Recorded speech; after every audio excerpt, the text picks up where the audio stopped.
Bernardo. Say, what is Horatio there? Appeasing him. Welcome, Horatio. Welcome, good Marcellus. What has this thing appeared again tonight? I've seen nothing. Horatio says 'tis but our fantasy, and will not let belief take hold of him. Touching this dreaded sight twice seen of us, therefore I have entreated him along with us to watch the minutes of this night, that if again this apparition come, he may prove our eyes and speak to it. Tush, tush, 'twill not appear. Sit down a while, and let us once again assail your ears that are so fortified against our story, what we have 2 nights seen. Well, sit we down, and let us hear Bernardo speak of this. Last night of all, when yon same star that's westward from the pole had made its course to illume that part of heaven, where now it burns, Marcellus and myself, the bell then beating 1. Peace, break thee off. Look where it comes again. In the same figure, like the king that's dead. Thou art a scholar. Speak to it, Horatio. Looks it not like the king? Mark it, Horatio.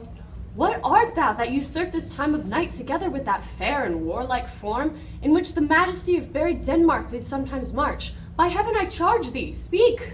It is offended. See, it stalks away. Stay, speak, speak! I charge thee, speak! 'Tis gone and will not answer. How now, Horatio? You tremble and look pale. Is not this something more than fantasy? What think you on it?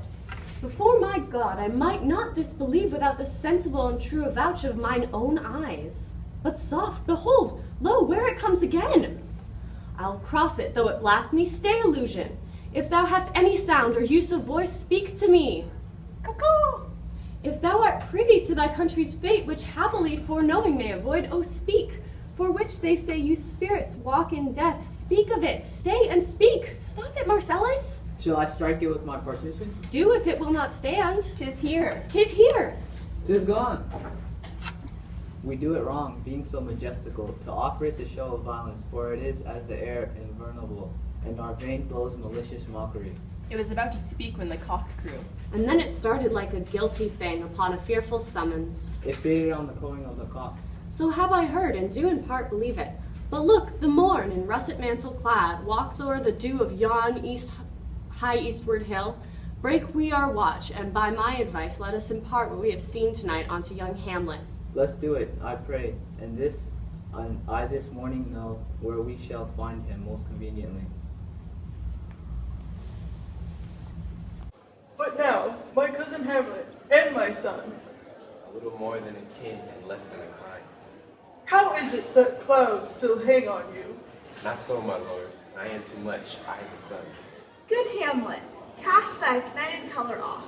Do not forever with thy valleyed lids seek for thy noble father in the dust. Thou know'st 'tis common, all that lives must die, passing through nature to eternity. Aye, madam, it is come. If it be, why seems it so particular with thee? Seems, madam, nay it is. I know not seems together with all forms, moods, shapes of grief. That can denote me truly. These indeed seem, for they are actions that a man might play, but I have that within which passeth the show. These but the trappings and the suits of woe. 'Tis sweet and commendable in your nature, Hamlet, but you must know your father lost a father. That father lost his, and the survivor bound, in filial obligation for some term, to do obsequious sorrow. But to persevere in obstinate condolement is a course of impious stubbornness. 'Tis unmanly grief, and we beseech you, bend you to remain here, in the cheer and comfort of our eye, our chiefest courtier, cousin, and our son. Let not thy mother lose her prayers. Hamlet, I pray thee, stay with us, go not to Wittenberg. I shall in all my best obey you, madam. Why, 'tis a loving and a fair reply. Be as ourself in Denmark. Come away. Oh, that is too solid flesh would melt, thaw, and resolve itself into a dew. O God, a beast that would discourse of reason, would have mourned longer, married me with my uncle, ere yet the salt of the most unrighteous tear had left the flushing in her veiled eyes. But break my heart, for I must hold my tongue. Hail to your lordship. I am glad to see you well, Horatio, or do I forget myself? The same, my lord, and your poor servant ever. Sir, my good friend, I'll change the name with you. And what makes you from Wittenberg, Horatio, Marcellus? My lord, I came to see your father's funeral. I pray thee, do not mock me, fellow student. I think it was to see my mother's wedding. Indeed, my lord, it followed hard upon. I see him once. He was a goodly king. He was a man, taken for all in all. I shall not look upon his like again. My lord, I think I saw him yesternight. Saw who? My lord, the king your father. The king my father. Season your admiration for a while, with an addant ear, till I may deliver upon the witness of these gentlemen this marvel to you. For God's love, let me hear. 2 nights together had these gentlemen, Marcellus and Bernardo, on their watch, in the dead vast and middle of the night, been thus encountered, a figure like your father, armed at point exactly, cap a pie, appears before them, and with solemn march goes slow and stately by them. This to me in dreadful secrecy impart they did, and I with them the third night kept the watch. The apparition comes. I knew your father. These hands were not more like. But where was he? My lord, upon the platform where we watch. Did you not speak to it? My lord, I did, but answer made it none. 'Tis very strange. As I do live, my honored lord, 'tis true, and we did think it writ down in our duty to let you know of it. Indeed, sirs, but this troubles me. How do you watch tonight? We do, my lord. Armed, say you? Armed, my lord. From top to toe?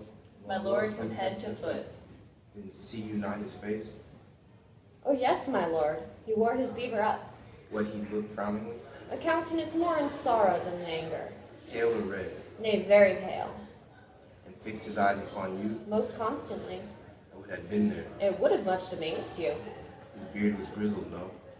It was, as I have seen in his life, a sable silvered. I will watch tonight. Perchance 'twill walk again. I warrant it will.